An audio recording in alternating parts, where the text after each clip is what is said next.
Make some sound. Actually, I'm sorry. Don't make sounds because I can't hear you. So you should make a visual. Chat and say hi. So I know you're here. Today's woodworking too. Back to the stand making. Now the stands horizontal pylons have failed. So it's not the verticals. Verticals are fine. The horizontals that have failed.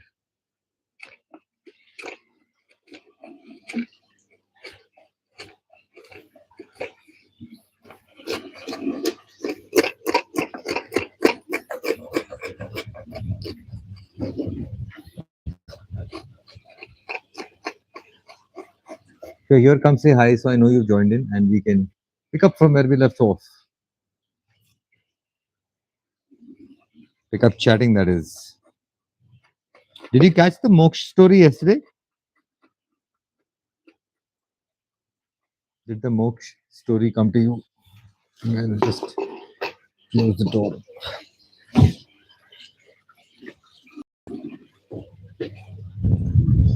There'll be no sound.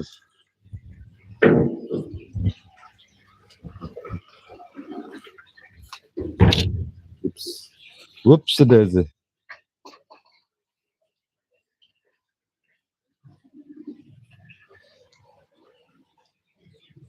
One of the things I've learned the hard way: don't catch a falling chisel.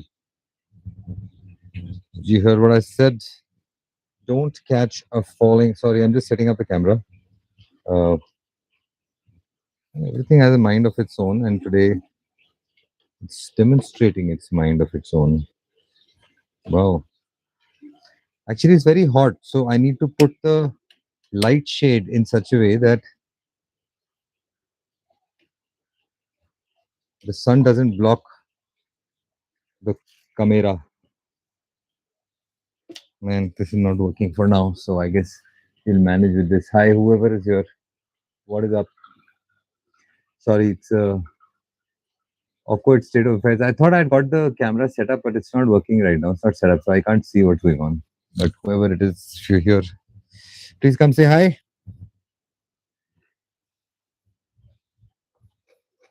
Or else I'll go back to cleaning up this cut. That's what I learned. It's about the cut. The most important part of building anything, carpentry, cooking, it's the cut. And that requires a tool that is sharp. It's really sharp. Okay, do you know what's a Cooper? Have you heard of this? Hi, whoever is here, please come say hi so I know you've joined in and we can carry on from where we left off. But do you know what's a Cooper? Cooper. A Cooper. Betty Cooper. Everybody knows Betty Cooper. Coopers are the guys who make barrels out of wood.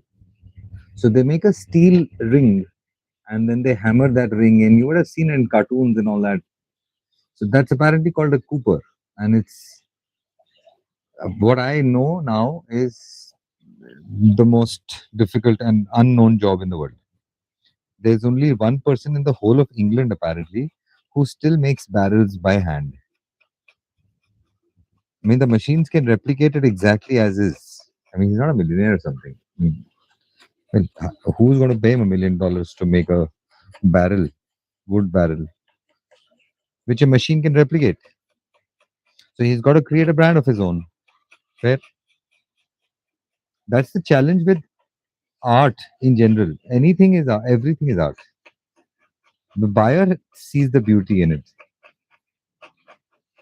You can only make it. You enjoyed making it. That's what made you. Hi, what's up? Good afternoon, good morning, depending which part of the world you're from. Please come and say hi. What makes art valuable? So if you think about it, the guys, it's the making that's fun. It sounds so contrary to how we think about making and enjoying experience. Like making food, who enjoys making food? I enjoy eating food. So but the fact is, art. I mean, you shout it out. It's the other people who are liking it. You get attached to it, then you're in trouble. It's a difficult thing to do, but honestly,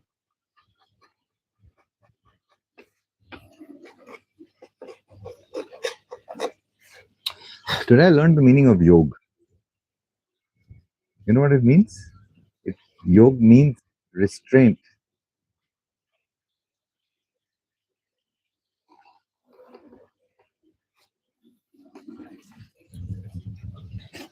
Big words.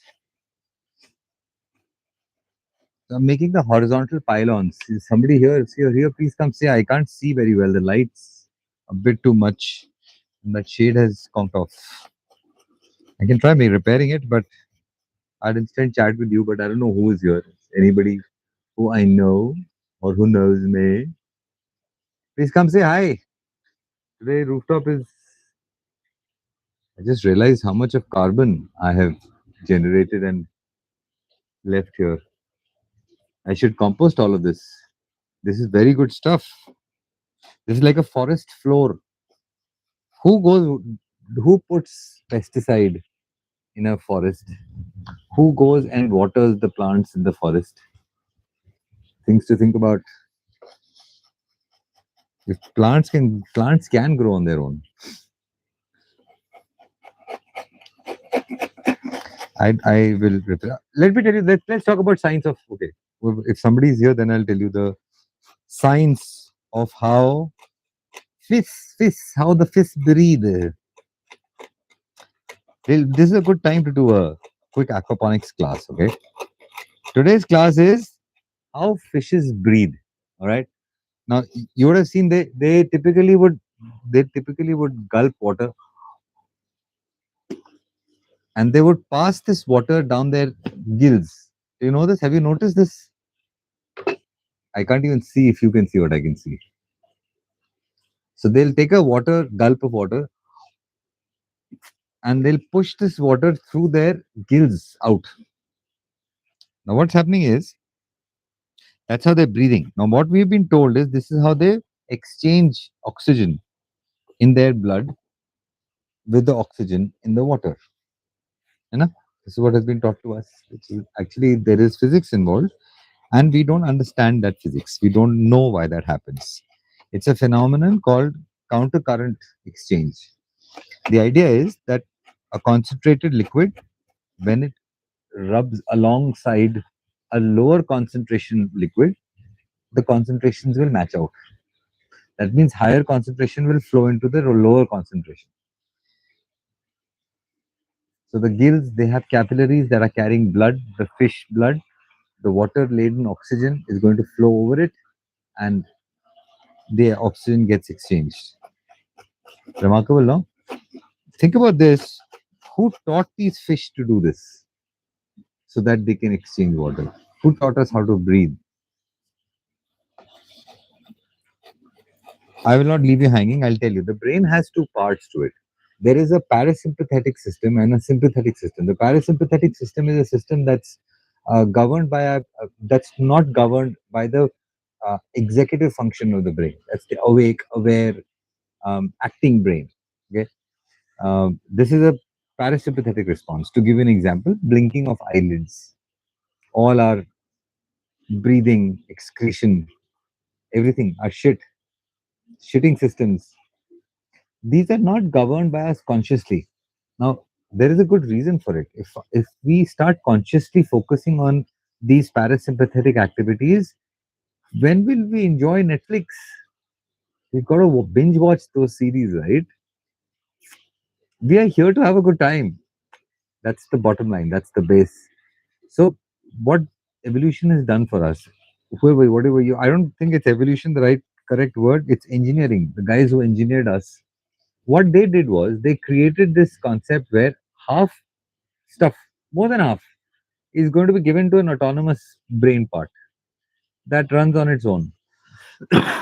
In mammals like dolphins, it is so cool. These guys will sleep with half their brains at a time.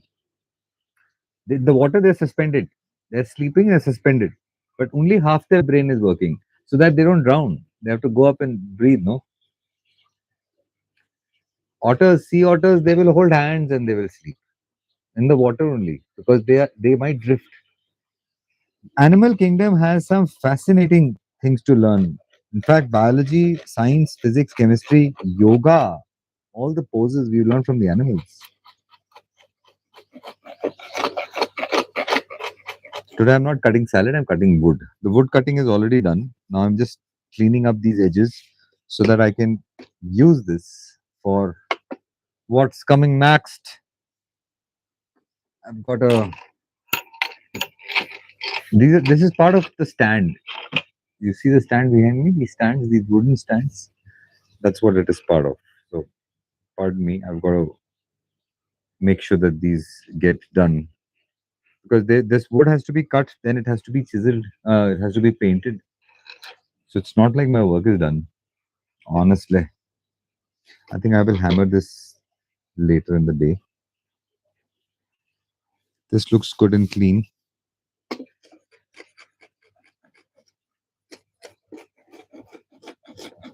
If you're here, please come say hi so I know you've joined in. Otherwise, there is nothing for me to know. Okay, one other update that I'm doing. I'm now publishing these live streams. So if you don't need to be here to watch the live streams, though I'll still suggest please come attend the live streams because something or the other interesting keeps happening. You never know. It's live. So you please come and have a look at what's going on. And if you have questions for me, that is the best. That is the best form of engagement. You can just, in fact, you can message me beforehand. I can tackle your questions, make that video. I'm anyways publishing it, and you can then watch it at a later time. I feel asking questions is the best way to make sure that you have understood something. In fact, the depth, the perception of the question, the how perceptive the question is, really helps. I think the teacher understand whether you have understood the subject or not. A lot of people don't like to be questioned. You know, they feel that being questioned is checking their authority, or they're being made to feel that they're inferior in some way. You're attacking them. Then the fact is that a question, if you ask anybody who's a question on something that they know, there is nothing really to feel awkward about. You should be able to answer it. Why do you need to feel that you're being threatened? Who's threatening you? But being questioned is treated as bad manners. In fact, growing up in the forces, my dad was in the forge. A lot of my seniors were in the forge, and it was seen as bad manners. Questioning seniors, elders, people who've lived longer than you, know more than you. Now it's thankfully much lesser, but it used to be horrid once upon a time. I'm hearing bad stories about it from urban citizens, urban societies in cities like Delhi and all that. But yeah, it's going to remain a challenge because a child is going to respect what it feels is worthy of respect. And see, what's happened is people have got we're living in the age of abundance. We've got everything, more of everything, most of everything. So we are not we're not thinking about stuff that's keeping us hungry. And that's one of the big ways of making sure that you stay sharp, stay hungry. Steve Jobs said, stay hungry, stay foolish. I think it's better. Stay hungry, stay sharp. Hunger is a wonderful thing. It's not easy though. I mean, but well, for the good cause. Interoception is sixth on the list of senses. Interoception is what our brains think about our own health. It's like how the brain thinks about itself.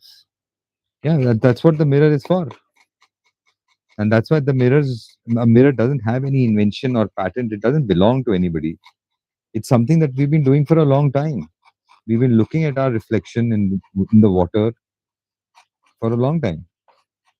It's only that somebody came up with something which was easy. That's why it's so connected. A mirror is connected to our vanity. It's connected to our pride. Mm. We deliberately look into the mirror, then we change our face, and then we look back into the mirror to confirm the job has been done well. We change our complete natural face. No, no, women also do it. It's called makeup. It's so remarkable how we have been conditioned to believe that that is important.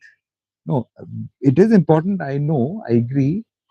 I'm coming from a Fauji background. Yeah, shaving is important. I agree. But what I'm trying to tell you that how important is it? Which reminds me, I'm not going to be shaving for the next 2 3 days till the time the stands don't get done. So be prepared to see a very disheveled look of mine. I can only apologize. I'll try to keep trim it or whatever, but I'm not shaving right now. I can't afford to. All my energy is spent doing this. Listen, cutting wood is not that easy, okay? And I'm using machines. That's when I'm getting exhausted. It's a tiring job. The noise, the friction, the vibration. I don't know. I've never thought about it if it bothers me that ways. Cutting down a tree definitely does bother me. I'm like dogmatics. I'll cry for days.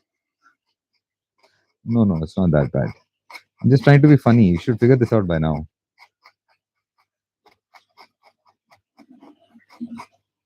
I'm hoping to engage with a lot of my good old friends that I made last year. Brian from LA.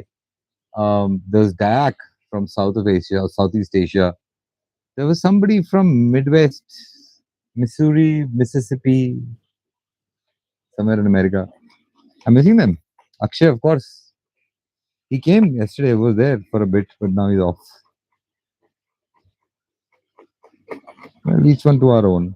There is a lot of conversation that can be done, but not everybody is ready to have everybody hear what they have to say. That's another thing, right? I mean, look at that doctor. Poor chap. Know what I'm talking about. Poor chap made some comment about somebody, and then somebody's forces packed him up. Sounds like a Bollywood movie, man. These are all plots. Actually, problem these people have not watched enough movies. That's why they don't know. You should watch more of trash. All those B grade. I don't even know, man. I'm assuming, but I can tell you that there is a lot to learn from comics. That I can vouch for. Comics teach you almost everything. They've taught me everything. Okay, that doesn't come out very well. No, I know a lot. It's not that bad, but yeah, I know this right now that my chisel is getting blunt and it needs to be resharpened. Sorry, it needs to be honed. If you are going to catch the next issue of Eater's Digest, that's happening at the market, farmers market, next Sunday, hopefully, you will know the difference between honing and shopping. No, no, it's no big deal. It's the pressure you apply and the number of iterations that decides honing and shopping. It's a simple stuff. And of course, don't ever catch a falling chisel. Don't catch a falling chisel. There's no heroism in it. The chisel can be sharpened again, but your toe can't be recovered. Yeah. So we will catch up again tomorrow, 12:30. Woodworking. See you bye. Bring friends. Ask me questions. See you bye.